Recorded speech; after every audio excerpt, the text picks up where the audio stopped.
Let's do it. All right, hang on one second here.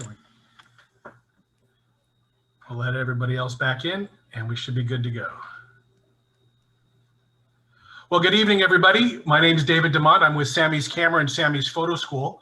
Welcome to our launching event for our Samy's Photo School Holiday Education Extravaganza. We've got 7 days of classes and presentations from our major partners on all sorts of techniques and products and categories. And tonight we are very excited to launch with our partners from Sandisk and Westcott Lighting, and our special guest, Bob Davis, who's going to be talking about wedding photography and workflows and photo shoots and how he incorporates Westcott lighting and Sandisk storage devices. Before we get started though, we want to welcome you and remind you that yes, our stores are open. We are open. We are practicing all social distancing protocols. So we are safely distancing in the stores, cleaning and following all the rules. We also offer curbside pickup, touchless curbside pickup, so you can order directly from the store or on our website 24/7. So any way you're comfortable in shopping, we are open to serve you, and we're here. So with that, we have Peter, Pete, and Pete from Sandisk and Westcott here to talk about their products and services. And tonight I'm going to turn it over to Pete from Sandisk to get us started and kick things off. Pete? Thank you, David. Yeah, we are the three Pete here coming out for this event. So thank you all for coming. We really appreciate you taking the time, and hopefully you find this event fun and engaging. And like I said at the start of this, please do ask questions in the chat. I will be reading them, and I will be jumping in with Bob's conversation as well to ask your questions. So put those in the chat. And for those of you in attendance, we've got a few raffles that we're going to be doing at the end of the event. So stick around to the very end if you want to be entered into the raffle. All you got to do is be here to win. The first prize is coming from us. It's our SanDisk Extreme Portable SSD, 2 terabyte. This little guy gets about 1,000 megabytes read-write speeds, USB-C connection, and it's very rugged and durable. It's 3-meter drop protection. And Peter, I always forget the IP rating. This one is IP 67? 55. This one is IP 55, it says on the box. Okay. So it's water and dust and resistant as well. So this is a great little editing disk and travel storage device for photographers on the go as well. And then the second raffle prize, we're going to be raffling off a copy of Bob's book. And Bob, remind me of the name. I'm going to get it wrong. It's like Lights, Camera, Action. Lights, Camera, Capture. Lights, Camera, Capture. So we'll be raffling off a copy of that, and Bob will sign it for you and personalize it. So do stick around to the end if you want to win those. And with that being said, I'd like to introduce Bob Davis, and Bobby, take it away. Well, I appreciate it, everybody tuning in, and I appreciate Samy's, Sandisk, and Westcott for your support in providing this wonderful education. It's great to have this community still alive and still moving forward and still being strong, albeit virtually, but we could still, hone our craft and our skills and always look for things to improve upon so that we can be prepared whenever the next assignment or job comes through. Or if you're just an advanced amateur and you really want to, nail your workflow and lighting, that's what we're here for. So, I'm just going to jump through here and go through a few things, take you on a few of our most recent events and shoots and what we've done. And as Pete was saying, oh yeah, I meant to jump in. Sorry about that. I meant to jump in. We've got some specials going on our CF Express memory cards at Samy's until the 12th. So if you're interested, or if you have a camera that takes CF Express, or if you're one of the lucky ones where your XQD capable camera can take a firmware upgrade and take CF Express, we're running some deals through the end of the week there with Samy's, and you can see all this pricing online as well. Thanks, I appreciate that.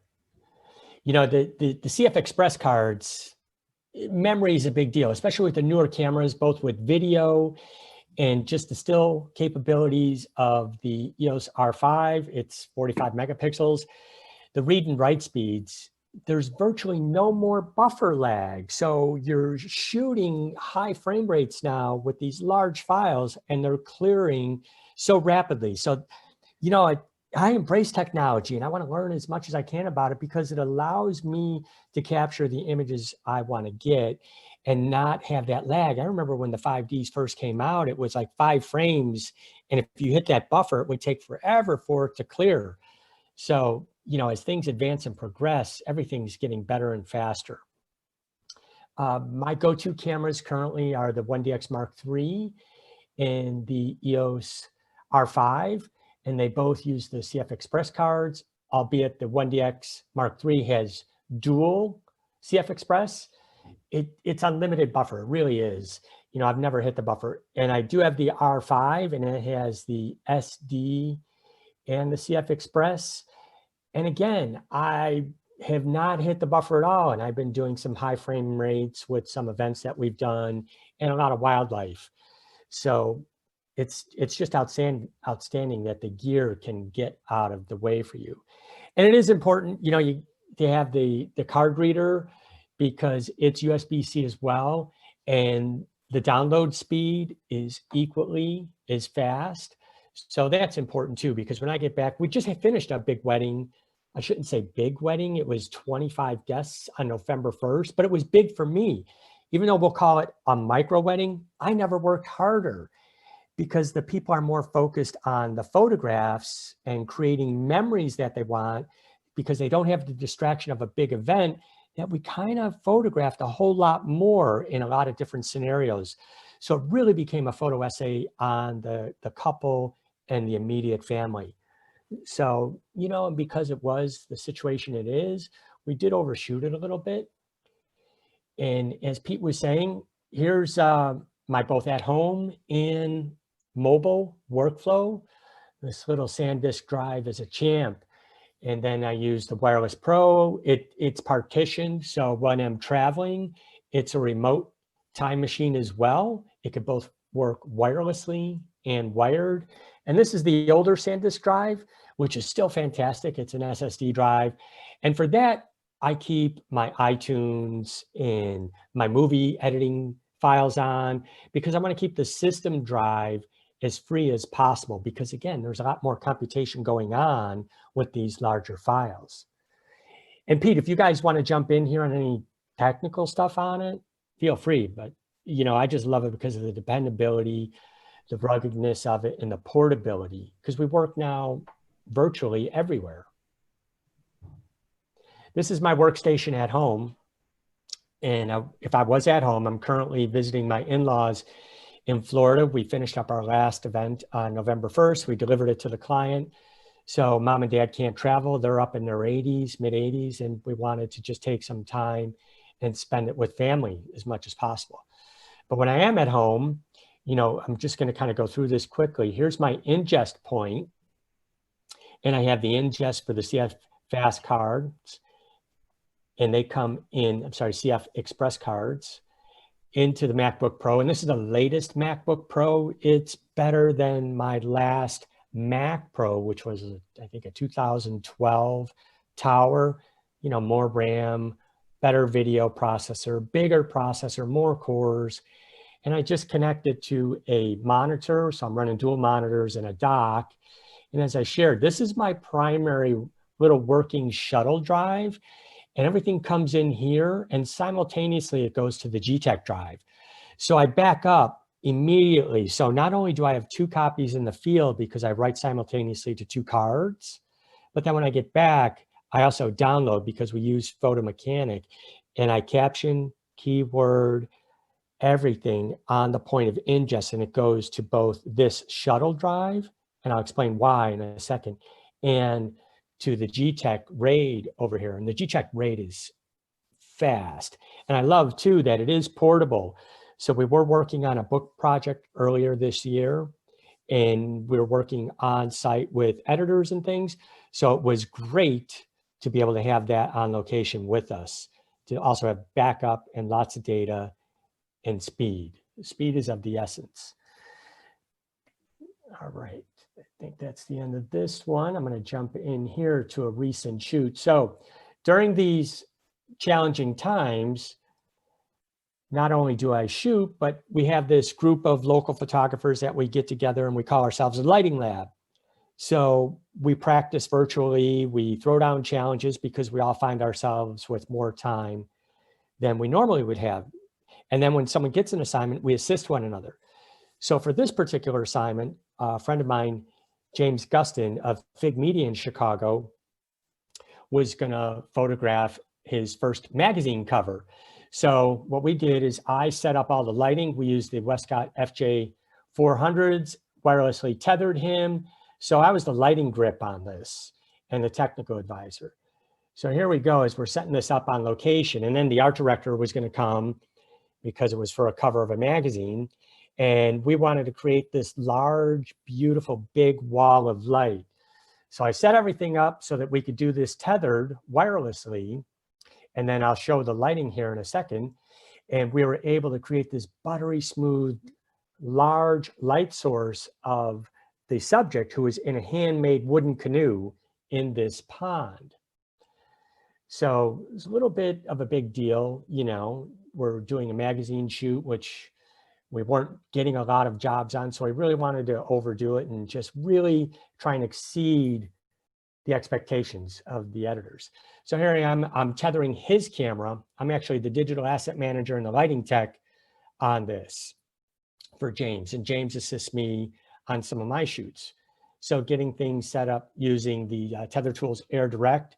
So we're not only sending the images for preview to the laptop, but we're writing them raw to both cards in the R5.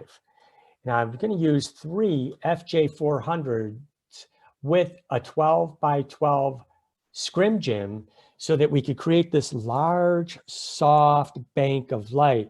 Because when the subject finally came around, the sun was already on the horizon and dropped below the trees. While we had lots of daylight, we lost that beautiful quality of light, that sparkle. And for me, that's what I'm drawn to, is when we get the highlight in the eyes. So here's what we set up. So here's our scrim. Of course, everything is weighted down because that's just a giant sail. And we have a handmade wooden canoe here, and the subject is going to be in the canoe. The photographer James is down here, and I'm actually wirelessly tweaking the settings on his camera. I could change everything, shutter speed, aperture.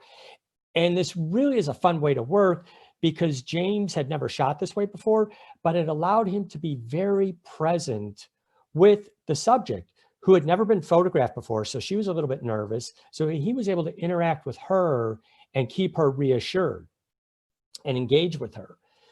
So this is James' wife, and we're doing test shots through the scrim. And the reason that I'm using 3 is we want 2 FJ400s as a nice big fill.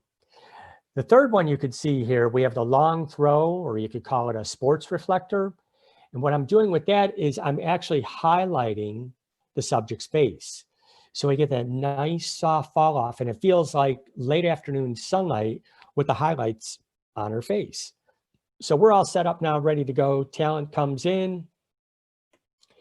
This is the art director for North Shore Magazine. So everybody came out, of course, trying to social distance as much as possible, and people wore masks. And this is just a bit of the video. And here's our subject. So doing makeup touch-ups, and we're just getting everything dialed in. And I really appreciate it because James and I will tag team doing this. The liberation it gives you when you no longer have to worry about the technical aspect, but fully engage in the artistic aspect, and engaging with the subjects allows you to capture a higher yield of better photographs. At least this has been our experience. So as the images were coming in, the art director would say to me, "Oh, I love that one, and I love this one." So I would tag them immediately. So when James got back to his studio, he knew the photographs that were resonating with the art director. And the 12 by 12 scrim gym just created this beautiful cloud of light, soft, beautiful cloud of light. And the long throw reflector did give us the specularity I was seeking in the images in her eyes. So it just filled everything beautifully. All right. So I'm going to move right along unless we have some more questions here through our shoots. This is for a cookbook, lifestyle doctor. It's a functional medicine doctor, and she's writing a cookbook, lifestyle book. So we had to cover 15 recipes in 2 days, both prep and finished. So what I did is I rigged up an over-the-head camera and then a live wireless camera. Both were shooting into my MacBook Pro so that I can photograph from the laptop. And we did have an art director and stylist on site, capture the overhead, and like I said, then a live camera. So we could really be judicious in getting the most bang for the buck to capture these 15 recipes in 2 days. So simultaneously capturing that overhead, and then as I shared, the live shot. So we're using FJ400s, and in this situation, I also mixed in a couple pro photos, and I used the FJ receiver on them. Pete, you might want to say that Westcott makes the little FJ receiver that you can plug into the PC connector. I don't remember the nomenclature on it, the number. FJXR. But that works perfect because now I could have multiple sets and still use the FJ trigger to fire those lights, albeit manually, it still ties them all in. You answered one of the questions that just came into the chat, so good. Yeah, and that little receiver is great because it could tie in your third-party speed lights. It could tie everything into one ecosystem so you could have the strobes. And one of the things I really love about the FJ400 is they speak Canon RT. So all my speed lights are Canon RT radio transmitters, and the FJ400 speaks Canon RT. So again, I could get into that ecosphere. And if I'm out of that ecosphere, we could go with Canon mode on the FJ trigger, which is separate than Canon RT. So, you know, it offers tons of options. And Pete, how many different cameras does the FJ400 and the trigger work with right out of the box? What do we got, like 6 different cameras? Pete I'm Fox? sorry, Bob. Yeah. Were you asking Pete me? Fox. Yeah. So I was just saying what's great about, I like it for teaching, the FJ400s, is they're compatible with what, about 6 different cameras? And Yeah, it's compatible with Nikon's Canon in both regular Canon and Canon RT, as you said. Now, RT has some restrictions that are built into the Canon system. So if you're not using an RT speed light with it, you want to go just to Canon because there's more functionality in the strobe, turning on the modeling lamp, going down to power level 1/256, things like that in RT. Also Olympus, Fuji, Panasonic, Lumix. So all those from one universal trigger. So comes in very handy, particularly for doing seminars and things like that where someone's using a different system, or if you're doing a wedding shoot and your second has a second camera system, you can both be operating the strobes simultaneously from 2 different triggers and 2 different systems. yeah, and that is huge convenience. So here we go. I'm going to pop over here just to share some metadata. And this is what I like to do is I go by the histogram when I'm in the field because that's going to be our color meter and our exposure. Because what you see on the back of your camera with your histogram is going to translate into any of your editing software. And I like to go a little bit to the right, meaning shooting a little bit overexposed, maybe a 1/3 of a stop to 2/3 of a stop, just because I like to make sure I have information in my shadow area. I could bring that back a little bit. But when we're photographing with an art director on set, I try to nail it as close to perfect as possible because he's popping up and seeing these images as they come in live. And I don't want to have to say, oh, wait a minute, they're going to look better after Dawn's retouched them. We can't do that, right? So I really pay attention to the histogram. And what's nice with the mirrorless cameras is you could get a live histogram while you're looking at the scene, and it really does allow you to dial it right in. Another mixed setting, we're mixing lots of different tonalities, lighting, daylight, the warm tone of the room, and then lighting the dish, so I really want to make sure that we nail these as they come up. Here's kind of a live set as we did outside. So it was inside, outside, chef prep, again, both overhead and a live shot. I'm looking forward to seeing this book come out in March. If you're into a vibrant, healthy, functional medicine lifestyle, we've kind of gone that route with Dawn. It's going to have lots of good information there. Bob, I'm just kind of curious, in food prep, in food shoots like this, how much of that food was freshly prepared, or how much of it was fake food or prepared in such a way that made it last longer so you had time to photograph it and whatnot? So in this situation, because of the type of food that it was, farm to table and freshness wise, they were prepping the plate, delivering it to us. The only thing that was put on it was some glycerin at times, but just to keep the highlights on certain areas, especially with meats and things. Other than that, it was fresh and dropped as we were ready to photograph it. So Dawn was our helper food stylist. So it was beautiful. Like the guacamole here, as it came out, and you're in the sun, this is in June, we added a little bit of drops of glycerin there and some glycerin. Dawn was with the eyedropper and a little paintbrush on the cucumbers because the water would evaporate really quick as soon as you got outside. Yeah. But our style of lighting is very natural feeling.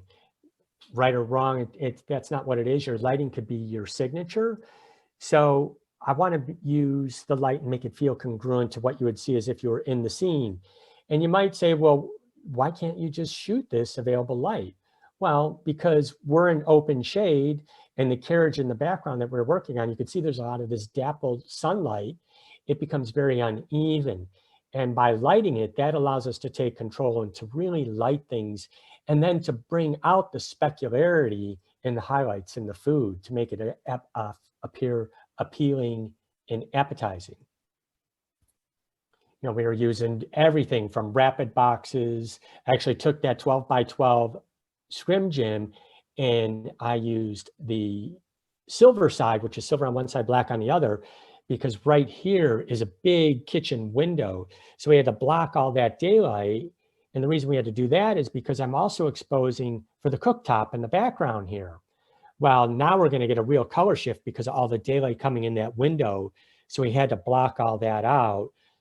Is either that or get a bunch of gel and gel that window, which we didn't have enough gel to do. So we just blocked it out. There's a question about what size that box was. This box here. Yeah. So Pete, the extra large, is that 58-inch rapid box, Pete Fox? You're muted, Pete. I see you're muted. Let's try that. Okay. Yeah. So I think you have an XXL there. Yes. Now that has been replaced by the Switch L. That's a 48-inch Octa. And then I also love the inner diffusion baffle and the deflector plate, because it kind of makes the light inverted and it gives it more softness as well. And so that's why I would use the strip box over here to give me my specularity and highlights.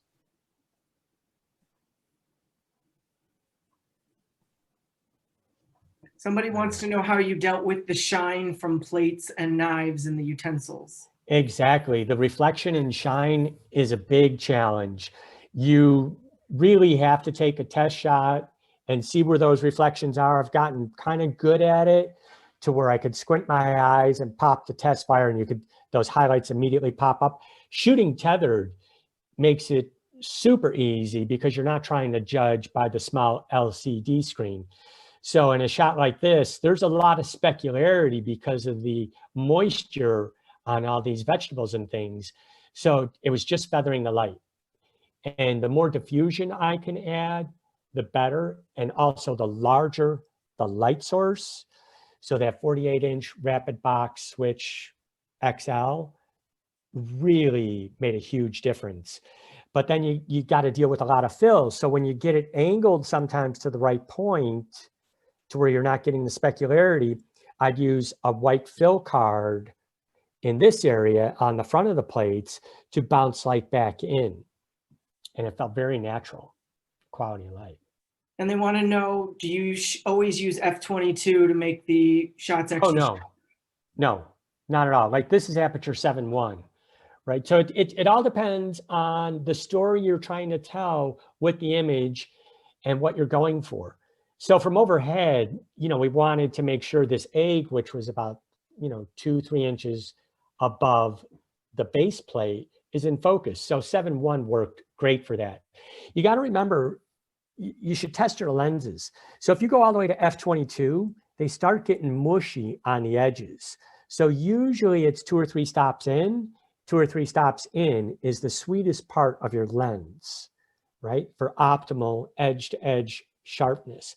And that still holds true even with the mirrorless. Even a photograph like this is aperture 9, but when we got to the dining room, because of the lens we're using and the fall off in the background, this drops out of focus. But I wanted aperture 7.1 because I want the front rim of the plate to the table card in focus. So those are all things that come with practice and experience, because the focal length and the aperture equal the depth of field that you're going for, right? And we already knew what the client wanted. They didn't want any shallow depth of field photographs. They didn't want like that perfect cherry like this photographed at aperture 1.2 and the whole background buttery smooth. You have all those discussions ahead of time, right? This was about the limit of what they wanted for soft focus in a background. And this is aperture 4, at the 24 to 105. So those are all part of the discussion you have both with your art director and your client before you head out on a shoot. You don't want to wing it there and start taking photographs and investing a lot of time. And then when they see the proofs, they're like, oh, that's not what I was looking for. We were also making proof prints. I have a small wireless Canon printer, 8x10 printer, that we were making proof prints for, because we also had the designer and the art director from the book company, and he's looking at things as to where they could place type, right? So by giving him an actual tangible print, he was actually marking things up with a grease pencil and say, I need a little bit more room here, a little bit room there, more negative space here, because he wasn't crowded next to the monitor with the art director.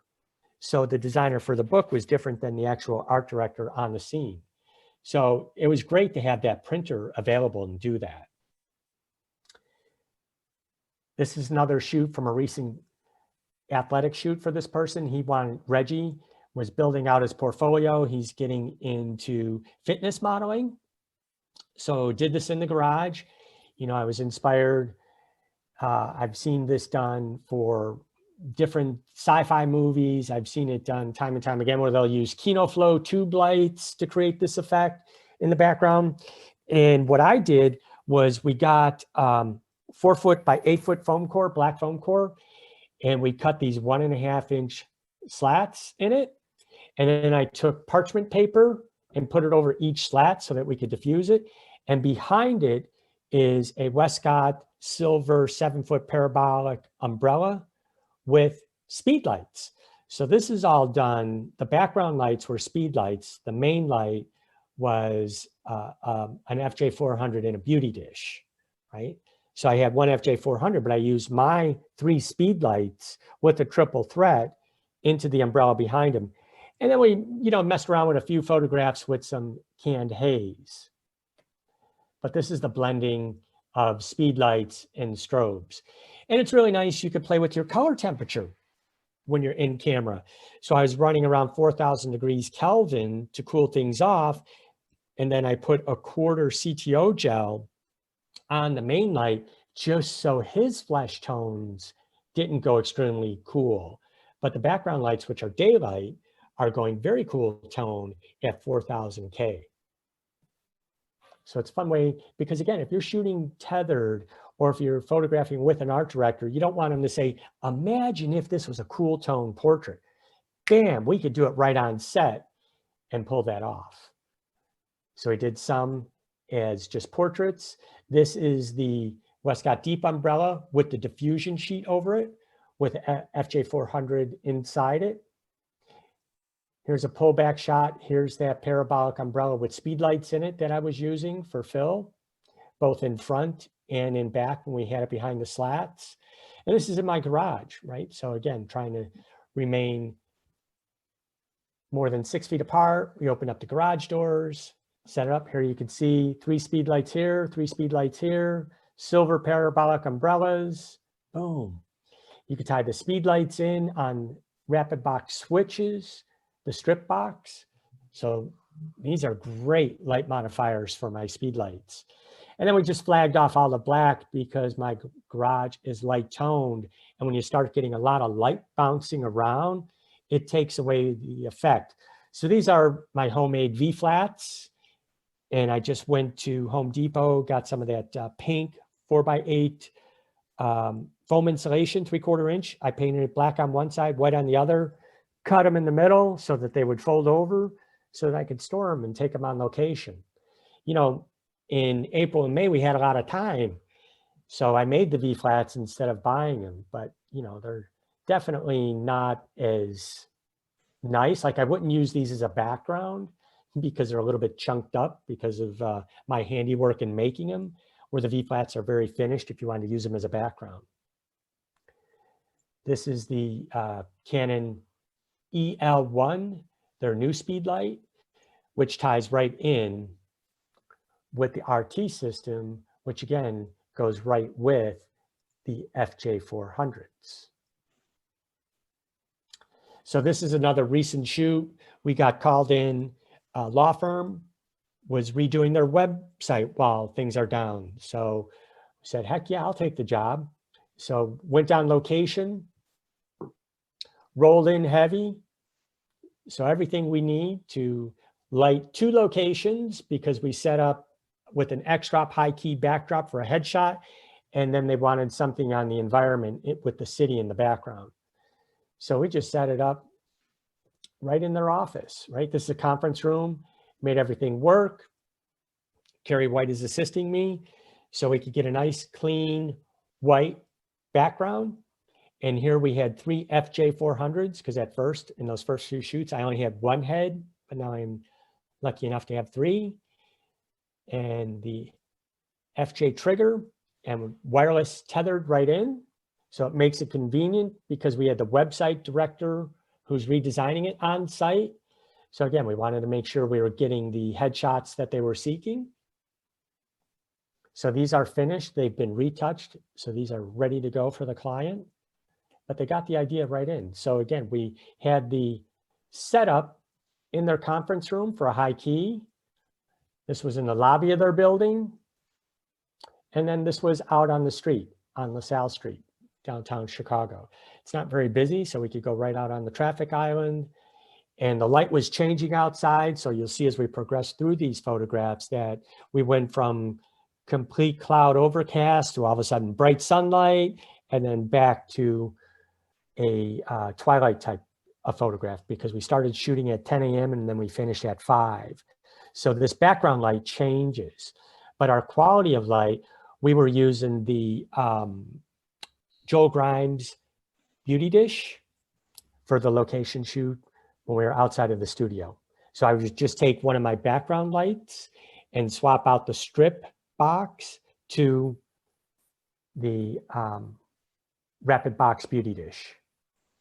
Hey, Bob, as you're seeing the light change throughout the day and you want to keep consistency on the subject, I'm guessing you're using different power levels on the strobe. Can you talk a little bit about how important that color consistency is from top to bottom on those power levels?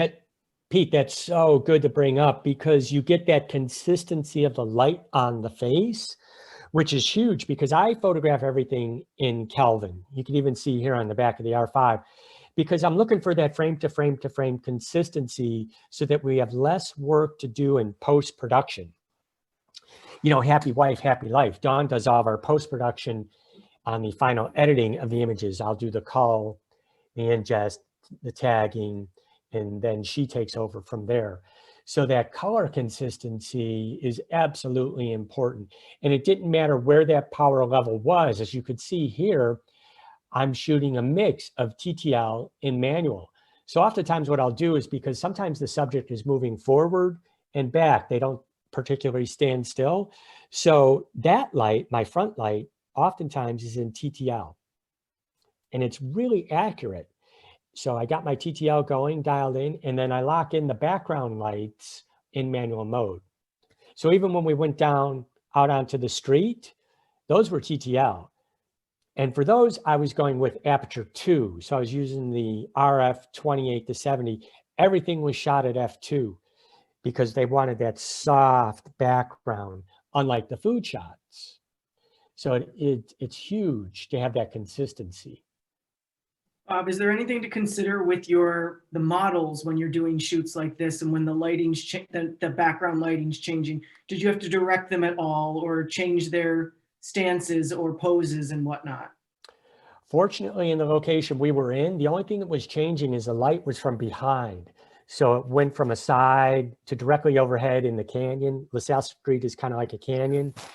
And then it was just a stronger backlight. So we just upped the shutter speed, because remember, when you're in those situations, shutter speed is equal to your ambient light. And the FJ400, even at f2, has plenty of power to go, and the high speed sync allows your shutter speed to start going up, because I didn't want to have to change my aperture so that we had that consistent look in all the photographs. So this is Aaron in front of the white backdrop, and then this is Aaron down on the street. So the sunlight is still off to the side here, and right about noon, 1 o'clock, it's right down this canyon, which you'll see in the next few shots. But we kept everything at f2, and this is at 640, our shutter speed. So I know I went down here in aperture priority because we're in traffic, we're going to shoot fast. I want to underexpose that ambient light. So I set my exposure compensation. So in aperture priority, exposure compensation is dealing with your shutter speed and your ambient light, because I'm locking in at f2 and I'm letting that shutter speed track wherever it needs to go.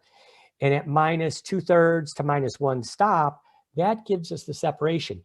If my ambient light exposure and my flash are equal, it just kind of appears a little bit flat.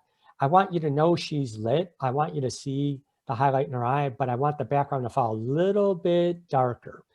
So hence I do the underexposing in aperture priority. So it cuts down on the ambient light.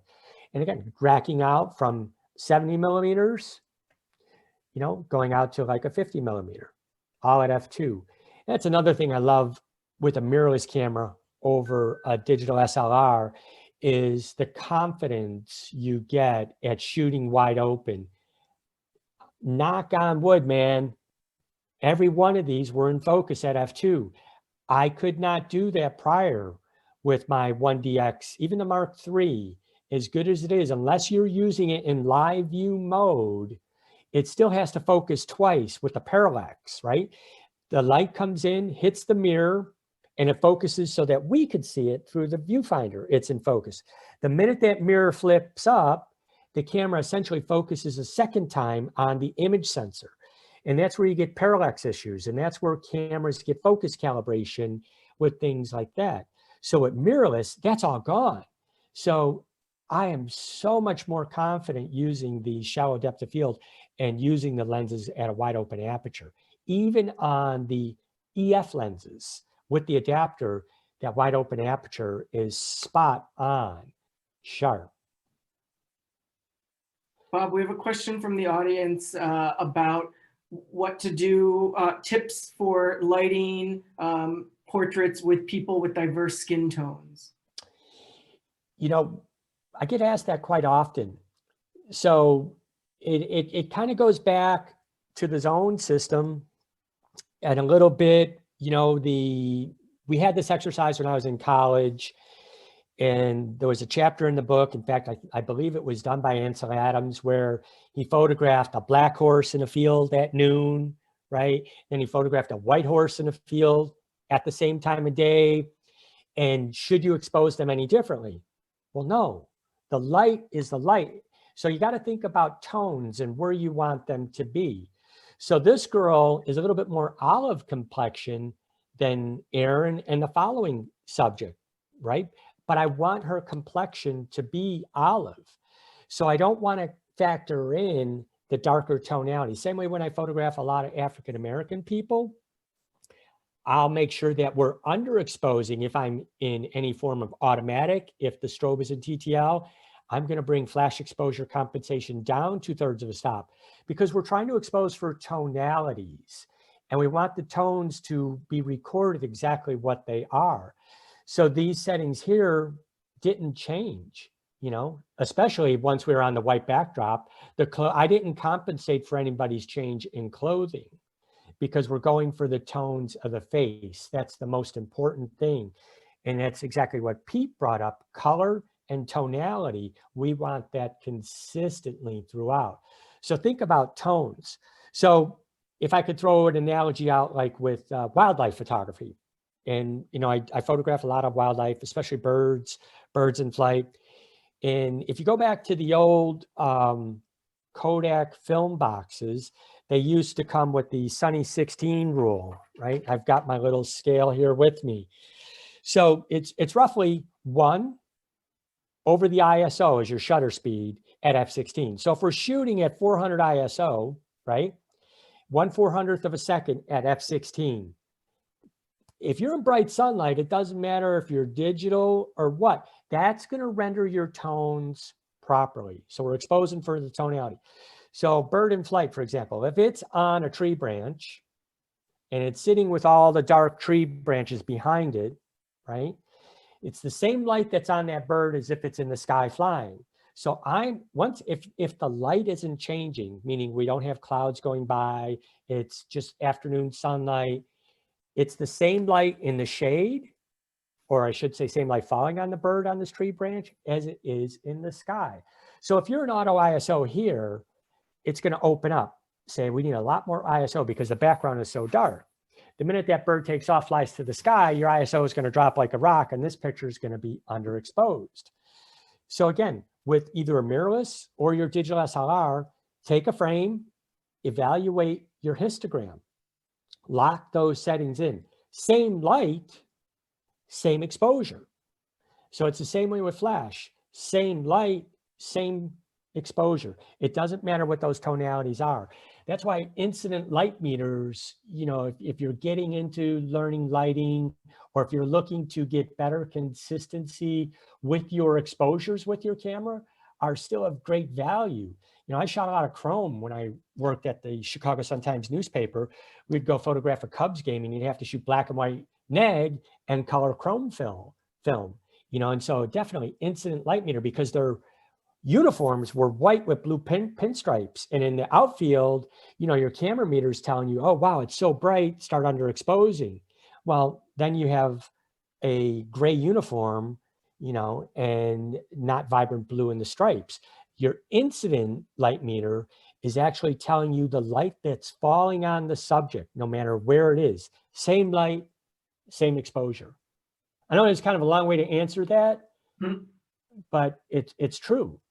Same light, same exposure, right? So I'm not having to change for the tonalities of the clothing, and I'm not changing for the tonalities of their face. So it makes a big difference. And there is natural vignetting here, which I want. I want you to, I try and kind of pre-touch the image with lighting and kind of direct your eye as much as possible. So this is the beauty dish, not too high, because if we go too high on this, here, let's zoom in a little bit. If we go too high on this, this shadow starts falling into her lip. See the shadow under her nose? Can you guys see that?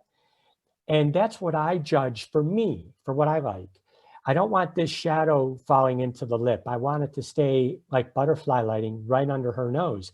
So as the person comes out, I'll kind of eyeball it and then I'll take a test frame, see where that shadow falls. And for women, we don't want that light too far to the left or too far to the right.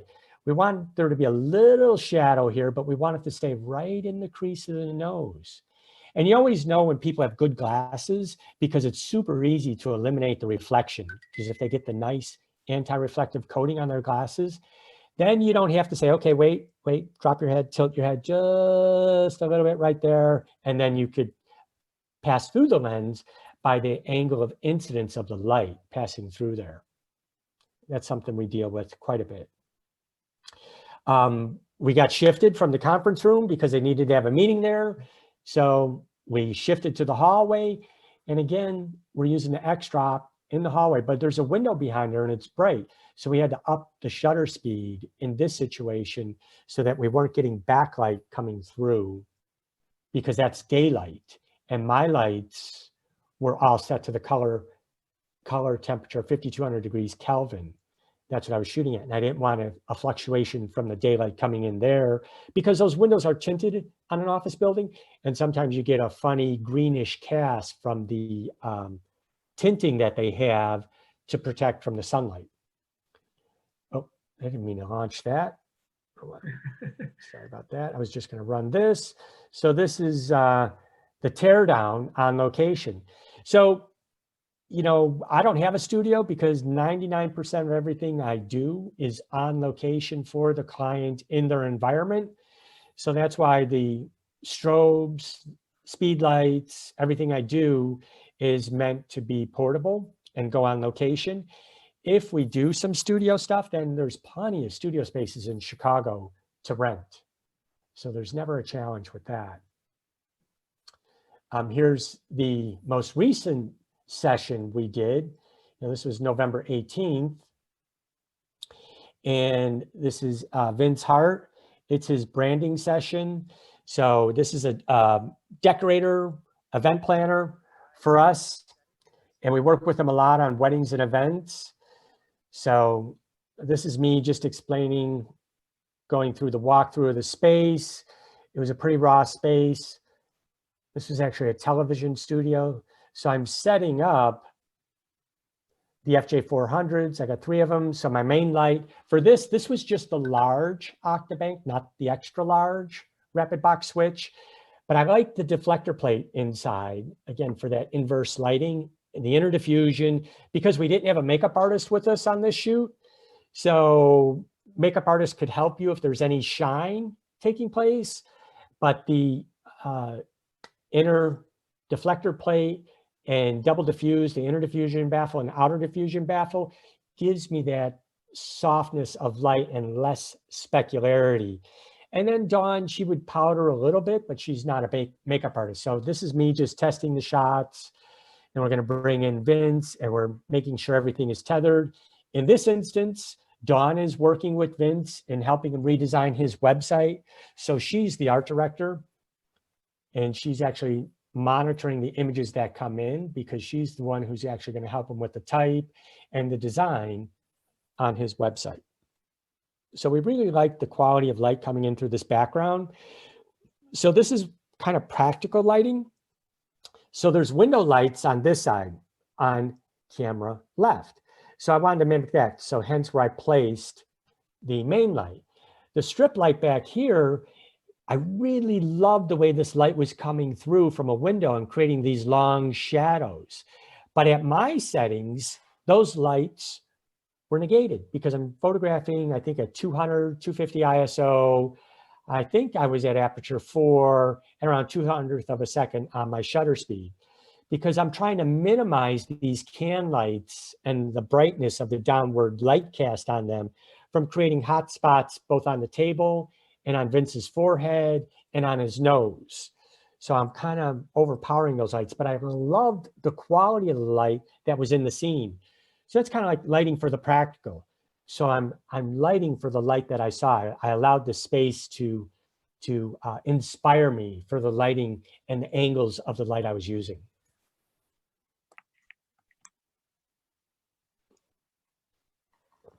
So here we swapped, went to the background. Here's the window lights, the windows I was telling you about. Here's the overhead lights. So when we're doing the photo shoot over here, Dawn really liked this shaft of natural light coming in that you could see. But available light was nice, but it wasn't the quality that we strive for. So you'll see in the actual photographs here in a second, I'm going to share those, what they actually looked like. And everything just performed beautifully. In this instance, I'm going TTL because we're moving really fast.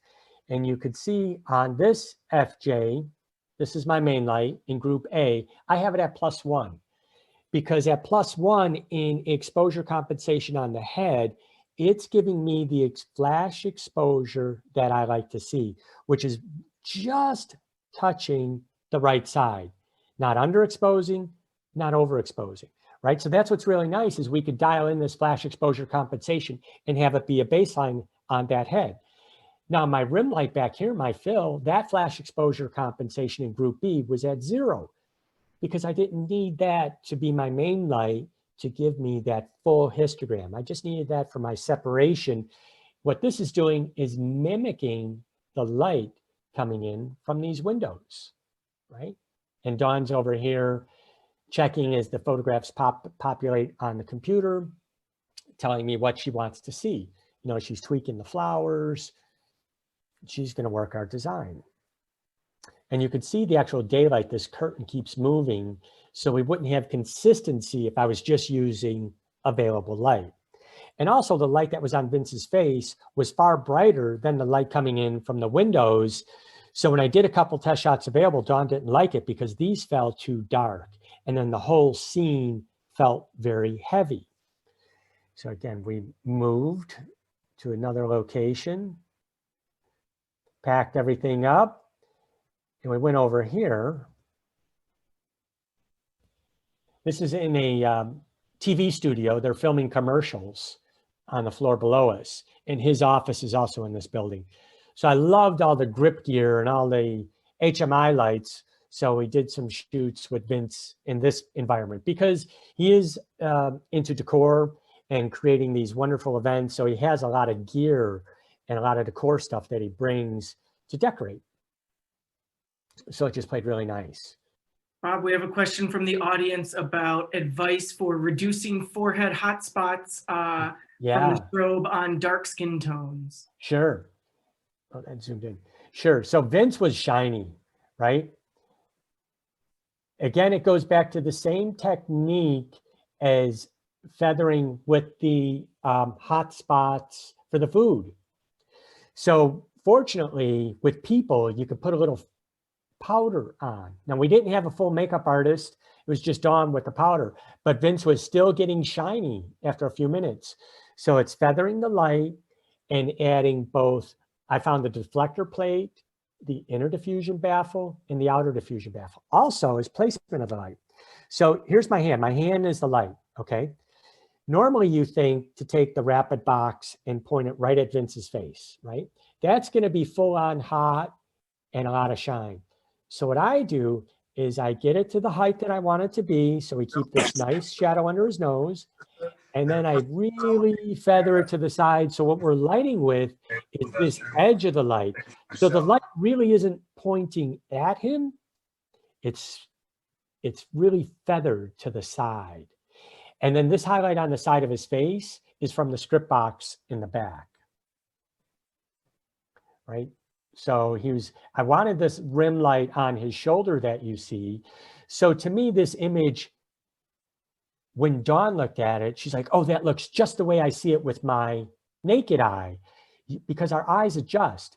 The darkness, there's still information in this wall. We have tonality in the sky back here. I'm lighting for Vince's face.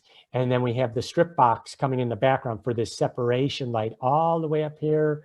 In fact, a little bit on the side of his face. So if you look, we're still going for it because Dawn wanted that real shallow depth of field, buttery smooth background. This is at 2.2, but 1/25 of a second, 100 ISO. So my shutter speed and my ISO are the first things I go for this window to make sure that we don't have to go in post-production and somehow burn that window in. So my first test shot is the ISO at that given aperture and what shutter speed does it take to make sure we have tonality in that window. So Bob, we're approaching the end of the hour here. I don't want to rush you or anything, but these are the last couple photos. To say, get through what you want to get through, but know that I just wanted to get through. And here's a nice thing too. This was a brick wall. And then at the last second, Don's like, hey, do that high key thing. I'm like, what? Yeah, you know, the high key thing. I'm like, I wish you would have told me. I would have bought the white X-Drop. So instead, I took 2 other FJ400s, blasted them, and overpowered the wall. Boom, high key. Right? But again, we moved Vince about 12 feet away from the wall, and we're just lighting him. We are getting a little bit of spill from that white wall, but it took away all the brick, right? That's where we took this, and that's what we got. So you can accomplish a lot. The strobes are great. The memory cards are reliable. You know, just boom, amazing, outstanding stuff. Throwing it over to you, Pete. All right. Well, thank you, Bob. That was really wonderful. We got a lot of great questions from the audience. So yeah, let's do it. Yeah. So if there are any other questions, guys, please put them in the chat now and we'll try to get to them. Somebody wants to know, indoors, do you usually shoot at 125 or 1/200? I don't fall into a real usual, right? I will say my starting point, we'll use it as a starting point, is 250 ISO, 200th of a second shutter speed at usually 5.6. And then I adjust from there because we want the environment to be a part of the scene, like this image. You know, this is lit with one big strobe, the FJ400, and I don't want this to go totally black. So again, I start at 250 ISO, 5.6, 200th of a second, and then I start adjusting from there. And I adjust one variable at a time. So if the ISO and the aperture are looking good, then I just may slow down my shutter speed to bring in the level of the ambient light. A real simple rule that's really helped me, and it doesn't apply to just flash, but applies to light, is start with the ISO that you want, right? And ISO is both volume of light or how hard your strobe or speed light's gonna have to work. Next, I go for aperture. What's the aperture that's gonna work for me? Well, in this situation, it's gonna be 5.6. We got a big group or more. And then shutter speed is gonna be my ambient light, and my strobe is gonna deliver the right amount of flash output for the given aperture and ISO. So just review, the ISO is how hard the strobe and how sensitive the camera is to light. The aperture is the volume of light you're going to need to accomplish that. And your shutter speed is up or down to depend on how much ambient light you want in the scene, right? We've got a question about what kind of different setups do you use when shooting in windy locations? In windy locations, like when we went out on the street, on LaSalle Street, that's kind of windy. I had my assistant Carrie standing on the one light stand, and we had a sandbag on it. And I try and use as small a light modifier as possible, because the larger the light modifier, the more chances you are going to take with the wind taking it over. And if you're working alone, you know, then that presents a whole host of challenges. Usually when I'm going on location, I use the H2 Pro water bags.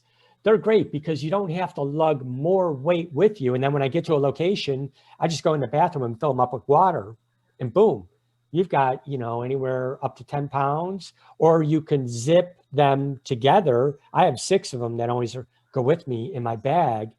And that saves me, you know, as you get older, you don't want to be carrying actual sandbags because everything gets heavy. All our gear is heavy enough to begin with. Great. Somebody asked a little about what kind of research you do on the subject or the locations before the shoot. Anything for them to consider? Yes, always, always, always. Remember, we're in a service industry, so it's not always about us, meaning I need to get this cinematic photograph, right? And we learned this lesson the hard way. So just for a quick example, we were at this wedding and I get this couple, I got the 11 to 24 and I'm lighting them. It's the room shot. It's a cool room, you know, big cinematic. I got backlight going, then I got a grid spot on their faces. It's really dramatic. And then when we're doing the in-person proofing, they go right by it, meant nothing to them. The photo that meant the most to them, which they got a wall art of, was, again, a little bit of backlighting, but this was a natural moment. The couple was toasting her grandparents' champagne glasses that they used at their wedding. And that had so much sentiment into it that it really had so much emotion tied to it that meant more to them than any kind of creative photo I could come up with. So ask questions of your subjects, you know, get to know their needs. The more you serve them, the more clients you're going to get with word of mouth and word of mouse. And ask them, like when we do engagement sessions, we could take a great photograph in Chicago anywhere. It's a great backdrop. But what I like to ask our couples is, hey, what's emotionally connected to you? Where did you go on your first date? Do you guys like to eat? Are you foodies? Do you like going for walks along the lakefront? You know, and we give them a chance to think about it. And then I circle back with them and then we collaborate on that, because the more emotion you could get them tied into, the more they're going to love the photographs. Even with our corporate clients, I ask, what are your needs? I don't just always assume everybody's going to want a white high key shot or a shallow depth of field city shot. We ask them ahead of time so that we're serving our clients with the imagery that they want. And sure, I still have fun and, you know, play, but first and foremost, I call it getting the safe shot first, and then we play from there. Great. Kevin wants to know what advice you have for building a business and being successful in this field. Yeah, persistence, man. Persistence has gotten me further than talent. Don't be afraid of no. You know, people may say no to you 4 or 5 times, but if they don't say go away and stop calling me or a pain in the butt, keep asking. And then usually, in my experience, it takes more than 5 times for somebody to say yes. You know, even we've got a great clientele list. We've been blessed. We've worked with a lot of huge people. The phone still doesn't just ring, right? You got to do things. You got to check in with people. If I'm going to work with a new venue that's opening up, I'll call the venue. I'll look at the website and say, hey, this is what I could do for you. I want to offer you a service without asking anything in return. I noticed on your website, your room shots are from 1980. Decor has changed. Styles have changed. Let me just come in and photograph, you know, headshots of your catering staff, and let me just take some property beauty shots. No obligations. So we're building that relationship. We're building that rapport. And if you go in with that attitude of service without asking for anything in return, of course they're going to think about you when they have that time of need. Now, of course, there are people that take advantage of that, but you know what? So what? I get to practice my craft, you know, and I might get some good images out of it that we can use on our portfolio or on our website. So just be persistent, call, and again, see how you could serve them.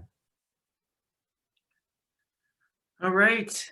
I think that's the majority of the questions we had. And so I want to say thank you, Bob, and thank you to Samy's as well. You know, thanks for hosting us. Thanks for having us. And Bob, thanks for everything that you, all the information presented here. I'm getting inundated with congratulations and thanks and praise for your seminar here in the chat. So click on the chat real quick and scroll through it yourself just so you can see what everybody's saying before we end the session, because thank you. It's really, really been generous and very, everybody's really appreciating what you're doing.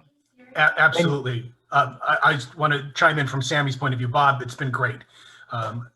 The way you explain things makes me want to go out and take pictures tonight. And well, that's the goal, right? Exactly. Yeah. But I really want to go out and I want to hang out with you and watch you do the work, because you've got this thing down. It's very, very cool. It's practice, man, you know, and I don't try and follow a formula, because for me, I get inspired by both the energy. Look, we're only as good as that exchange of energy between us and the subject, whether it's a landscape, people, wildlife. You know, if you don't have some emotional investment in there, and if it isn't being reciprocated, your pictures kind of fall flat, you know? And hey, just because this call's ending, this isn't over. You guys could reach me on social media, on our Facebook page, Instagram. I'm happy to answer questions anytime. We greatly appreciate it, and incredibly enjoyable and educational as well. So we appreciate your, Thanks your again, help tonight. Bob. It was really great. Thank you so much. I wish everybody happy holidays, best of health. You know, we're all going to stick together and get through this, and looking forward to the time when we could all come together again. Absolutely, absolutely. Well, we want to thank our partners at Sandisk and at Westcott for supporting us and sponsoring Bob for a great presentation tonight. We want to thank all of you for joining us and remind you that, yes, our stores are still open. We are practicing social distancing for your shopping convenience. We have touchless curbside pickup available, and we are 24/7 at Samys.com. And as Pete said earlier, we've got some great deals going on for the next couple of days on Sandisk CFast CF Express cards. Yep. I got that right. Some great deals. They're on the website or in the stores automatically. You just got to pick out the size you want, and we've got them in stock, so we appreciate that. And David, Pete, before you've got a the price. raffles to complete. Exactly. And if I could just jump in one more time, is, hey, everybody out there, support your dealers. We need our dealers. You know, they're a great place where you could go in and touch stuff. Don't go in there and just use their knowledge and who they are and then go get it somewhere online. You know, truly, if we lose the dealers, we lose a big portion of our community. Yep, Yeah, and I we just lose want to say events from, like we from lose Westcott's events like standpoint, this. and from Westcott's standpoint, and thanks to Sammy's again for putting this all together. But I want to say what Bob was saying there, and that's that the thing that's important to Westcott is that people can go in and touch this stuff, because our stuff, our quality is just beyond what else you see in the market, and you can't realize that unless you can go in and actually touch and feel these rapid boxes and check out the FJ400 and see the difference in the build quality from what else is on the market. You just got to get your hands on it, and the dealers are really important as far as Westcott goes, to making sure that our products get in the hands of people. Right. Absolutely. And it's the same with Sandisk products. You know, with our memory cards, with our hard drives, with our SSDs, not all of those products are created the same. They're not all designed to handle the same amount of workflow. And a lot of people don't realize that. They think it doesn't matter the type of hard drive or what it's meant for. And dealers like Samy's are the ones where you can go and tell them what you want to do, and they're going to get the right product for you so that you don't have drive failures or memory card failures, because maybe you're trying to save some money, you're buying the cheap card or the cheap hard drive, and it's not, you know, going to handle the workflow of a photographer. So getting that advice from the dealers like Samy's and all those sales associates, that's really important, rather than just going in and buying something off of a shelf. So, you know, we appreciate the value that Samy's brings, and, you know, what they can give to you guys, what information they can relay to you and help you find, you know, the right product that is actually going to suit your needs and not just sell you a box. Well, we appreciate it. It works both ways. So we appreciate the support from our vendors, and we appreciate the support from our customers. So, all right. Pete, you got a couple names? Yeah, with that said, the first one we're going to raffle off this little SSD here. So my first name that I've got here is James Watt. So James, if you are in the audience, and I still see you there. So if you go into the chat, select my name as the 2, and then send me your email address so that I can reach out to you and get your shipping address to send you this. So do that while we're there. James Watt. All right, so that is for the SSD. Now for a copy of Bob's book, we have Robert Berg. So Robert, if you are also, I see you there as well, send me a message in the chat as well and get me your email address, and we'll stick around for a minute or so while you guys do that, so that if we don't get the information from you, then, you know, we'll go on. So, all right, so I got it from James. How do I get out of full screen so that I can write these down?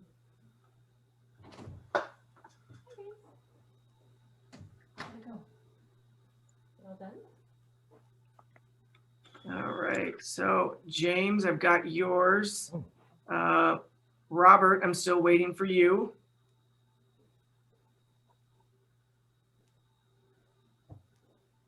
All right.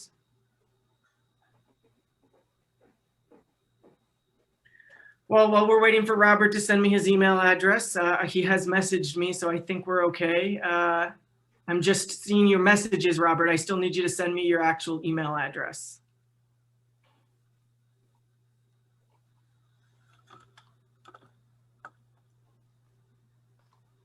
But in the meantime, everybody, thank you for coming.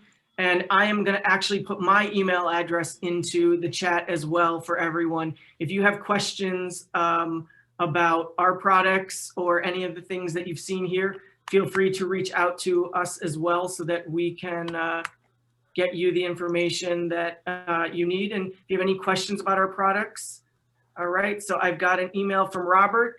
So we're good there, but I've got to back up actually because my copy paste with James did not seem to work. So James, I got to find your email address in this chat again.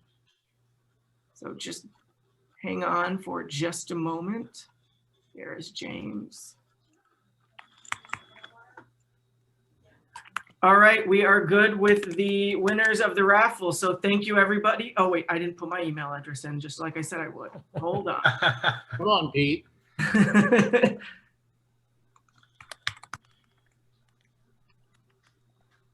So there's my email Perfect. for all of you. It's pete.isgrig@wdc.com. So feel free to email me again if you've got any questions about any of the Sandisk or GTEC or even WD products that you saw here or in general, or if you have any questions about what your next buy is going to be, feel free to reach out to me, or you can reach out to any of the Samy sales reps. They're just as knowledgeable, and they'll help you find the right product as well.